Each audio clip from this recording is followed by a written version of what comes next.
Transformation. We transform ourselves to transform people. How are we all doing today? I hope we are all doing well. Why do we pray if everything was predestined by the Creator? Do you believe in karma? Do you also believe in reincarnation?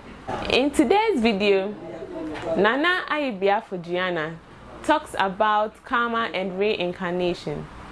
Please remember to stay throughout this video in order to learn all about karma and reincarnation. Keep watching. Say ya dey no kan bibi ahwehwe bibi. Say ya dream bibi, ya da ahwehwe bibi no. Say destiny no ye fix there. It means say bibi na metimi anya kan dey me won dada no. So what is the use or the need for me to pray? I think that's the question. Yes, please. Okay, so my member format, this way now I'm for intimacy. When we say destiny comes from the word destined. So things that are supposed to happen. So based on our previous life, there are things that are supposed to happen. So those things are what we term as destiny.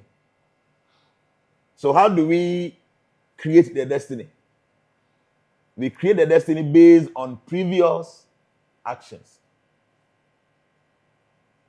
It is said that to every action, there is opposite and equal reaction.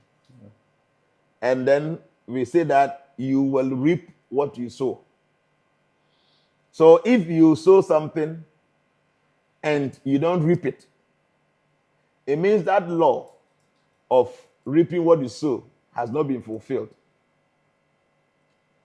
If we believe that to every action there must be opposite and equal reaction, but many a times people perform some acts and there don't seem to be any equal result happening. Yeah, that's true. Because I have an example of somebody who kills people. The person kills whether with knife or cutlass with gun. The person kills people like that. But at the end of the day, he develops some stomach ache and then that's the end. So where from this, the fulfillment of the law, that says that you will only reap what you have sown. So you look at it that if you want to use only this lifetime to assess the reality of the signs of reincarnation or karma or destiny, whatever it is, you might think that it is not true. Because there are many, many people that will perform some acts, but there wouldn't be any repercussion to that act before they die. Yeah. So meaning that very law or principle of you reaping what you sow has not been fulfilled. But the truth of the life of the matter is that this is just a one life. And this is not the only life. There is a previous life and there will be a subsequent life. So now our life is based on the previous. Even the body in the first place was created based on the actions we perform in our previous life. That is the main reason why we have differences in the kind of body we possess.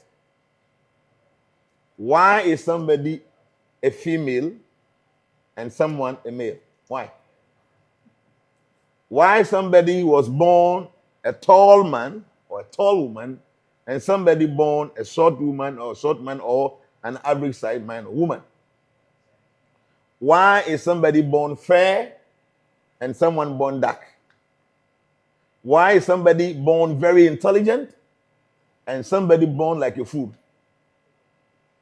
Why some people born into very rich families and some people are born into a very horrible poor families? Why? I know the question you asked me is based on the Bible.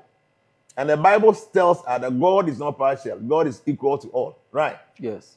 So if God is equal to all, who is making this arrangement of these inequalities? Huh? Somebody would have wished to be an average sized person. Somebody would have wished to be a very tall person. Somebody would have wished to be a female by the male. Somebody would have wished to be dark, but it's fair. So what I'm saying here is that who is making all these arrangements to decide that you should be a man, but a tall man, very slim person, no strength in your body, lenga like that. And you become an average size or short person with whatever, who is making that arrangement? There must be some supreme arrangement behind all these things. And what is the yardstick for these arrangements? In fact, these are questions people don't seem to be asking. As soon as you begin to ask these questions, then the answer will help you to understand the importance of understanding reincarnation and karma. Because without these two things, it becomes very difficult for us to understand the inequalities of life. So now we've understood what a prayer means and destiny. So what is karma?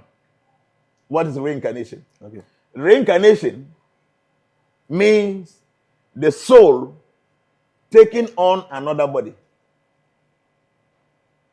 Okay. So as you see me today, if I die and I have to come back to this world, I have to go and take another body.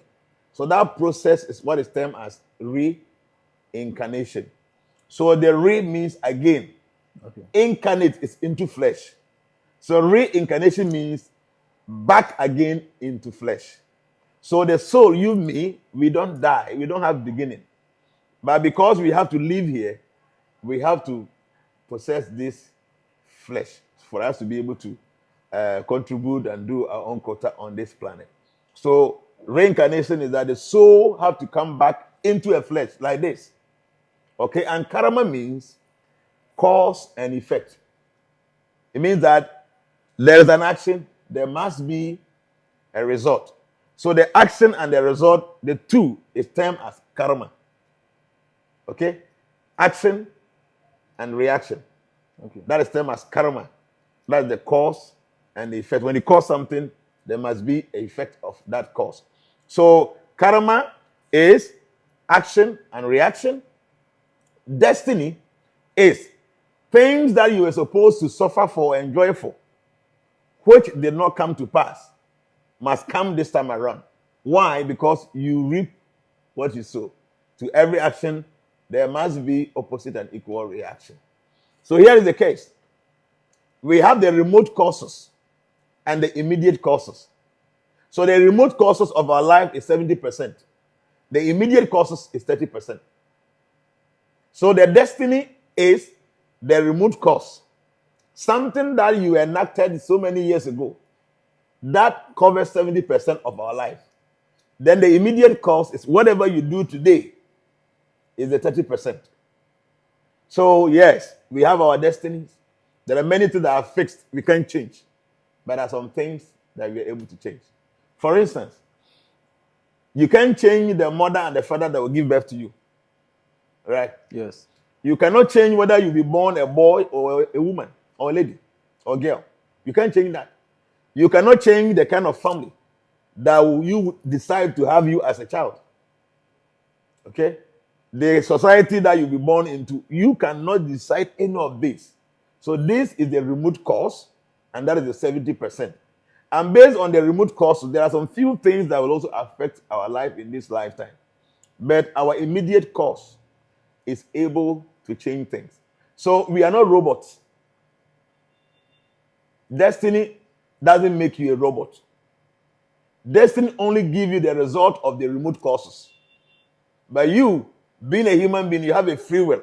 So use your free will for the immediate causes to change things. So one of the ways of changing our remote, the result of our remote actions is prayer.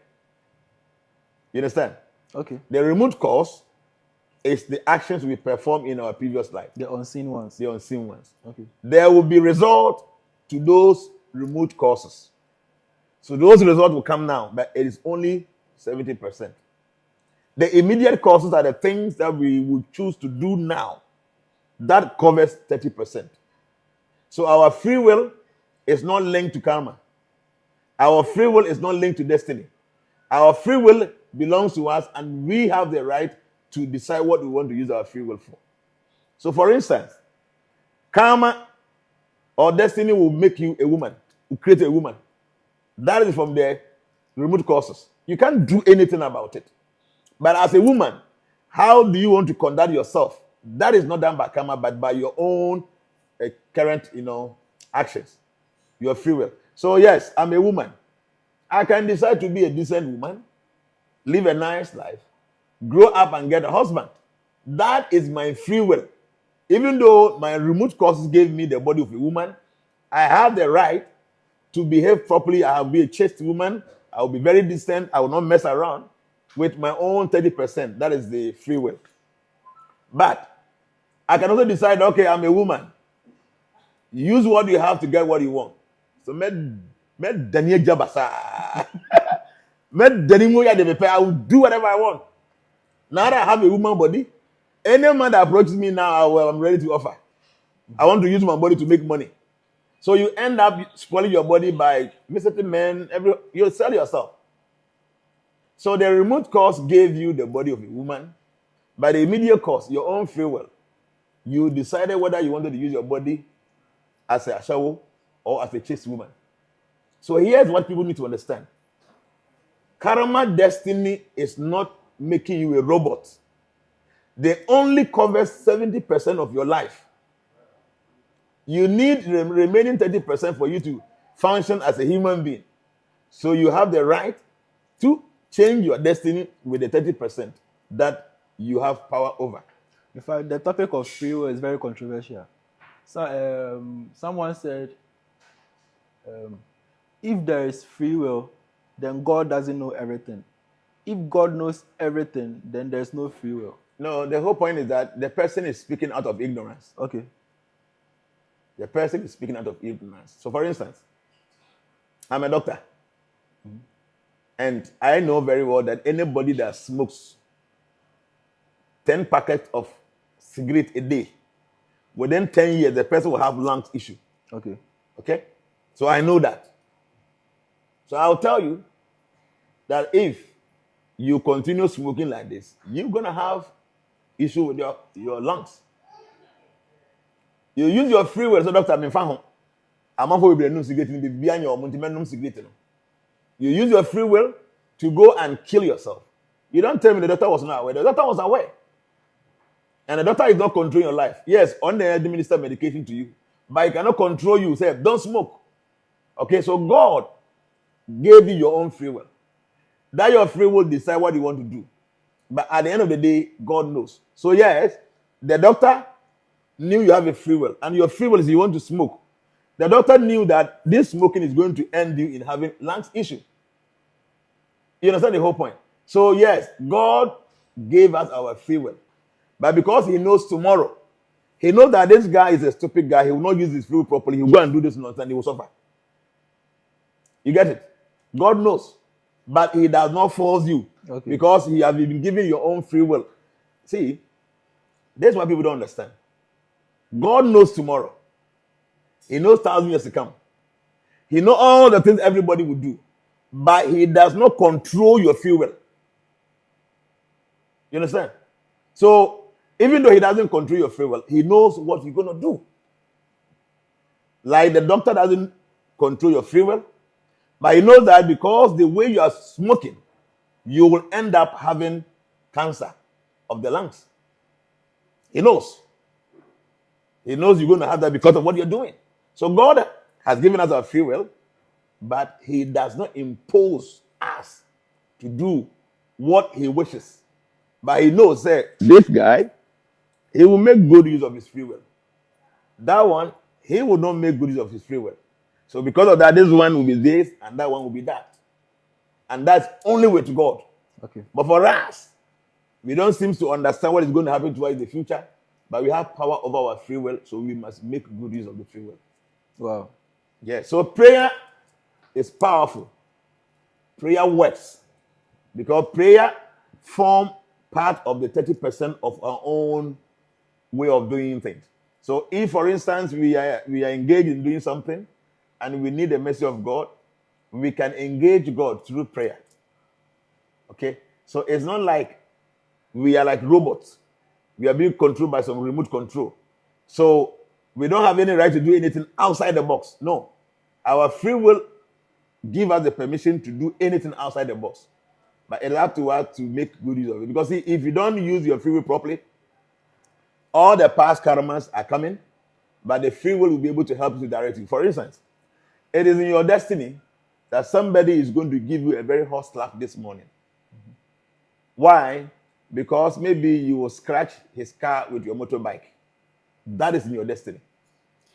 So you go out there, you go and scratch somebody's car with your motorbike, and the person slaps you. This is from the remote cause. It is coming from your previous life. But now you use your free will. Now, how can this man slap me like that? This man, I look stouter than him. I can beat him. I will deal with him. You go back and slap him. Pine. Created another one. You create another subsequent reaction for you in the future. So the man said, okay, I cannot beat him. I'll take him to court. Then he go and report to police. When the police are better, lawyer. This man is a rich man. Then true lawyer and he jail you. So your remote cause brought the slap. But from that slap going, the remote cause did not bring any contribution. It is your free will that caused you to be in jail, not because of your remote cause and your destiny. Wow. So this is how the whole thing is. For instance, the remote cause has created something for you called destiny, and that is you will get married at the age of 25. Now, say man will be sharing at the age of 25. Through that man, and you guys will be well. So the remote cause, your destiny, is telling you say a man is going to come at the age of 25. From there things will be fine. Now you are 25 years. A man comes into your life. Looking at the man, so that class. How can I go up for this man? Me, yes, no, I don't like him. And the room calls and say, and I'm say, why accept this? I didn't know. Now your current cause and that's the immediate cause, I create another thing. So the remote cause your destiny was giving your husband at the age of 25. One worry. So now from 25 years, be at 35, and be another opportunity about. To one area within that period, you could mess up your life. So you don't blame the destiny or your remote cause. You must blame the fact, say you use your free will not to accept the man. Think that the man was not your class. That is not destiny. That is your free will. Okay. So like I'm saying, 70% of the thing that happened to us is based on destiny. And those ones, you cannot change them. So but why pray then? Are we to change God's mind? You are not changing God's mind. What you are doing is that the remaining 30%, for you to accomplish any situation, you are using your free will properly by inviting the mercy of God to assist you. Okay. Prayer works in the sense that when you seek for something, you get it. Okay? But at times also, the destiny is so hard on you that even for you to even think of praying is even a difficult thing. You understand? Okay. Because your past life, probably you were such an evil person to the point that you never did anything for God. You were so evil. So even this lifetime, for you to even make good use of your free will by deciding of praying in the Quran will be very difficult. A part of the remote cause. And all will sum up to 70%. So henceforth, this is what I want people to understand. Anytime something happens to you, tell yourself, say, I see. It is supposed to be part of my karma. But henceforth, and subsequently, the basino is based on my own free will. And something BBSC. I didn't see an penona ubia could do home concern. Or do home concern near the UWD. When you say it is part of your destiny. So they say, what am I supposed to do? Now use your free will to decide properly so that going forward, you don't create more karma for yourself. The prayer there, you're very effective. Even though God knows you, He knows tomorrow. On what's the number of free will, no, you have to continue using your free will. When you use free will, tomorrow you cannot blame anybody because in the first place, in all the remote costs, okay, for you to come as a male, and for you to take birth as a female,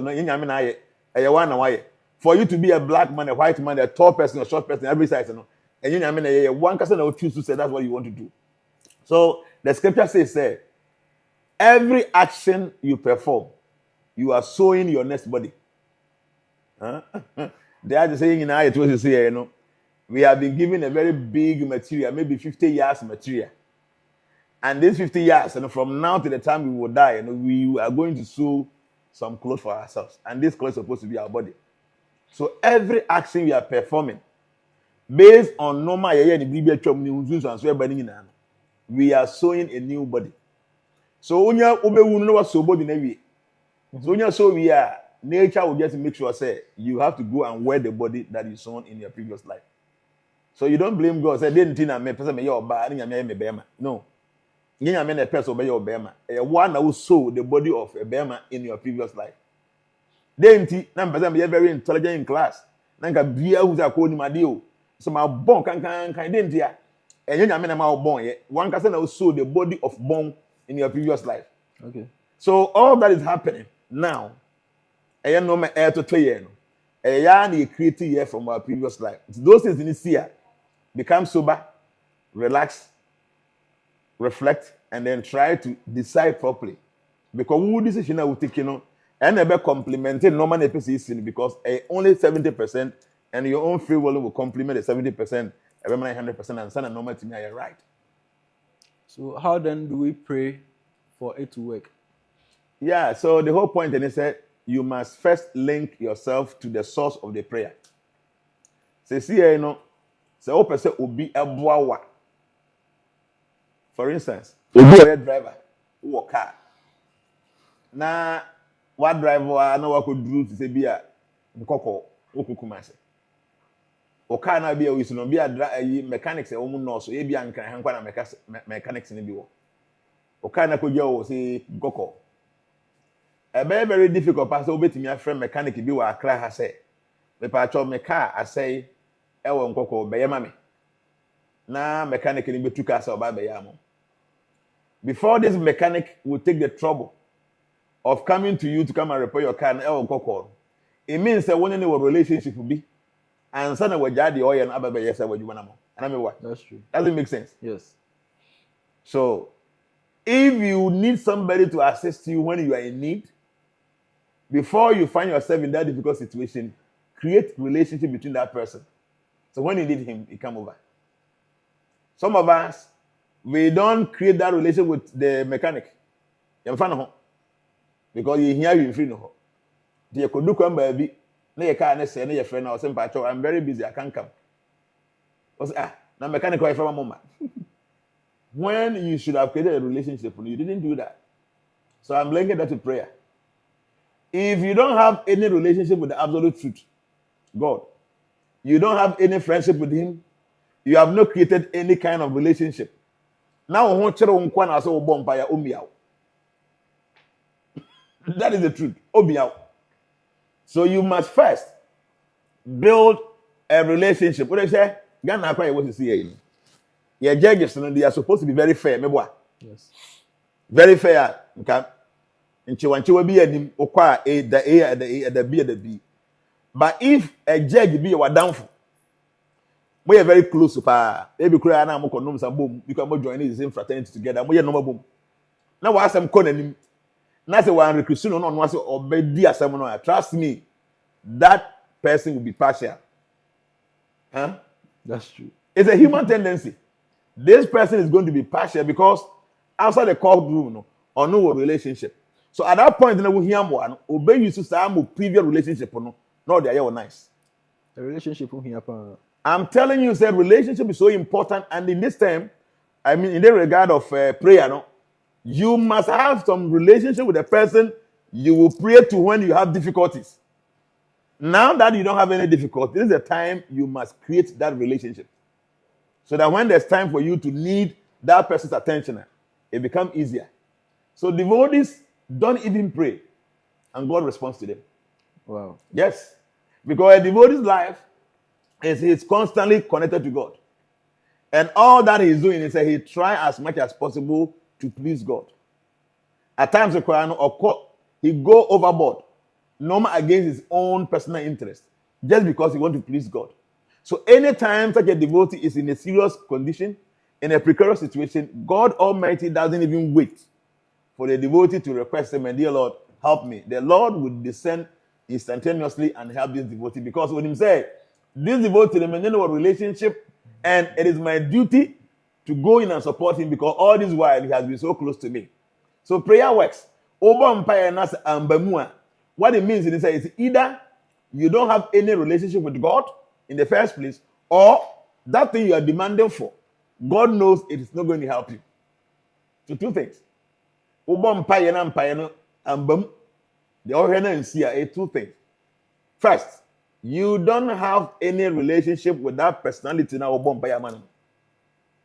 Say because I boss be a fee, a be a suman be a fee, and I was watching him now. Friend, no one be a what it means in say before say what cause that situation. You don't have any relationship with that source now. Say now would demand be a friend. Me out because only. And I say yes, God knows you. You have that relationship with Him. And as our power now would demand you have some kind of beautiful relationship.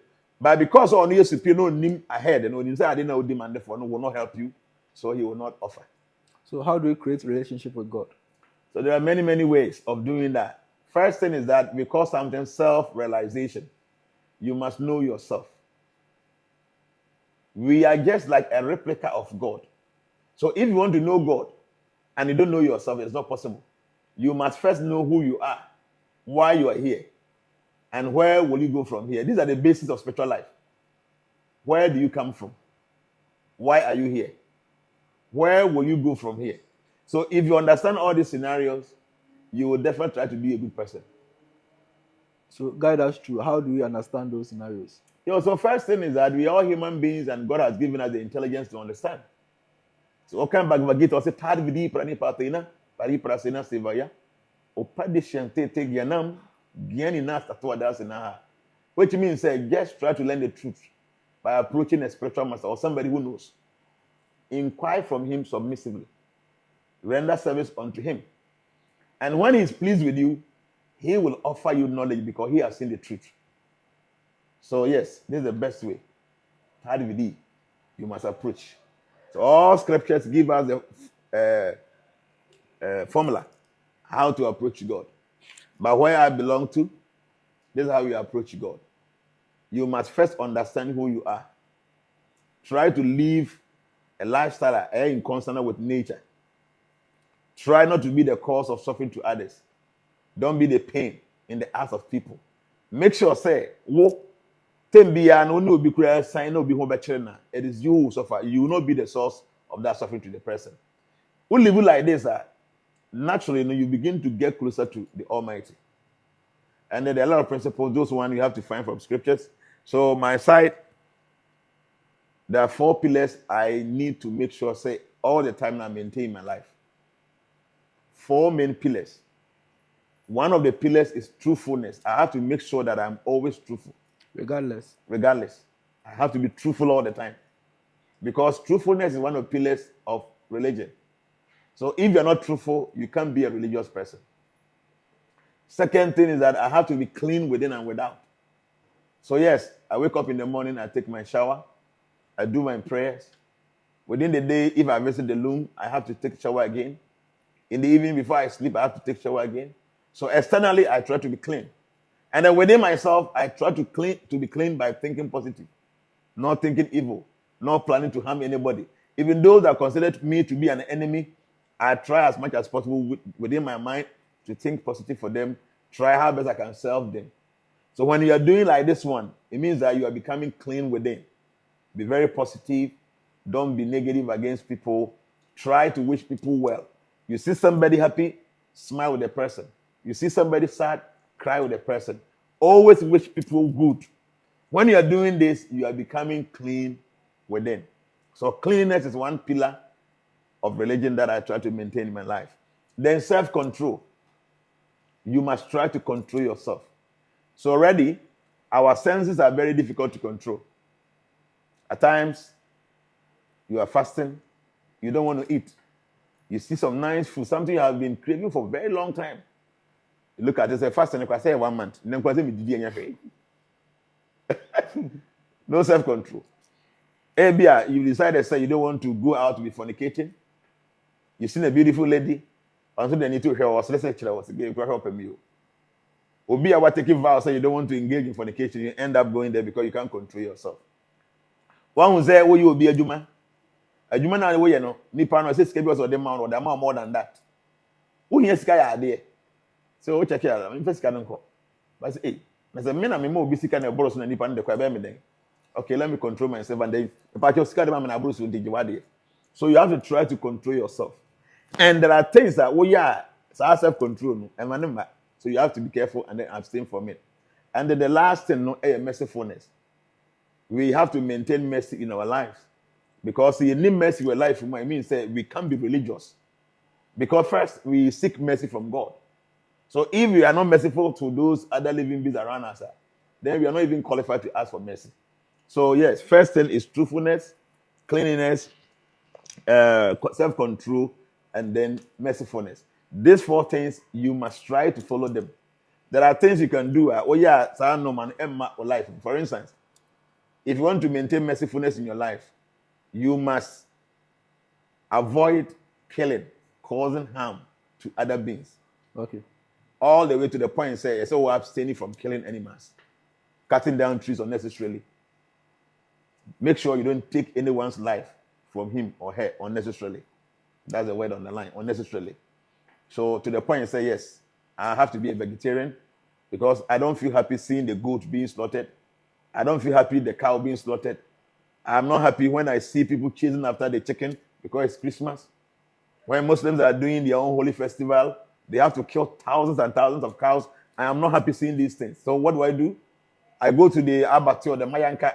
They are killing so many cows there. They are killing so many goats and sheep. I'm not happy with it. How do I help so that they stop these things? Okay, let me abstain from killing because I have so much mercy for human beings. And that kind of mercy is even extended to the other living beings, to the trees and the environment and all that. So I will not even eat meat so that I can have mercy on other living beings. Okay. Then when it comes to self-control, anytime you be taking any intoxicant, something that intoxicates you, be more tips, or self-control, no, for instance, when you're bad, no matter how self-control you are, no matter how chaste you are, okobia ba na kokonum sa na bro cheke ya dunya nkopon na adwo no mema no be use rough when you better na ho nyina so say what happened because say you were tipsy no you couldn't control yourself ordinarily no be anka bema we ka ba na me umpo but because say you were under the influence of alcohol no you end up sleeping with the person so now you bema na okobia ba konum sa na obo a one way we ahye ofo ma ho no when you beba also ni ba ko down pass because the point is say when you are intoxicated you cannot control yourself. How many of us because when you become intoxicated, you cannot control yourself. So I try as much as possible not to take any intoxication. So I don't take alcohol, I don't smoke either cigarette or India hemp, cocaine, heroin. I don't take any of these things. To the point, say even a day be a caffeine won't be I abstain from it. Something like coffee, tea. Ordinary tea, a cafe, and I don't take them. May take it tea, be an herbal tea, and baby. I don't take those things. Okay? Instead of meeting your control. Because already, this our world is so intoxicating already. There's so much troubles in this world. Everybody is intoxicated. Everybody is aggressive. So we could add up more intoxicant to it. A man's situation may get worse. So you must apply self-control in your life if you're going to be a religious person. And those things that have my own control. Okay, I learned say in Kremofo, right? Yes. Because I am intoxicated. But I know say they smoke cigarette.